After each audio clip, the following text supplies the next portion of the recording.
IHSG kita beberapa hari yang lalu sampai sekarang itu mengalami penurunan ya, gua pun sama terkena dampaknya. Cuman nggak separah waktu tarif Trump dulu sih. Untungnya beberapa hari sebelumnya itu gua membaca buku Psychology of Money nih. Chapter ke-13 nih, A Room for Errors ya.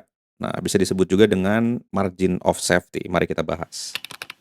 Di chapter-chapter sebelumnya, buku ini tuh menjelaskan kalau masa depan itu unpredictable gitu ya. Memang history repeat itself, tapi nggak bisa presisi gitu. Masa depan itu selalu ada yang berubah, dan yang pasti terjadi di masa depan itu adalah ketidakpastian. Makanya untuk kita bisa survive di masa depan, di chapter inilah dijelaskan secara detail. Gue sangat enjoy bacanya ya, karena dia itu menceritakan dari berbagai macam kasus. Ada seorang trader yang sudah terbukti akurasinya, ternyata di masa mendatang dia rungkat karena dia terlalu all in. Dan berbagai macam cerita banyak banget dari berbagai sudut pandang begitu. Quote yang paling gua suka itu, kalau kita terlalu bergantung pada sukses skenario di masa mendatang, maka ya tinggal tunggu aja kehancurannya. Yang mana menurut gue itu make sense gitu. Kita jangan terlalu yakin dengan apa yang terjadi di masa depan, karena masa depan itu penuh dengan ketidakpastian. Dan ditutup dengan quote yang sangat bagus ya. Dia tuh bilang kalau in fact the most important part of every plan is planning on your plan not going according to plan.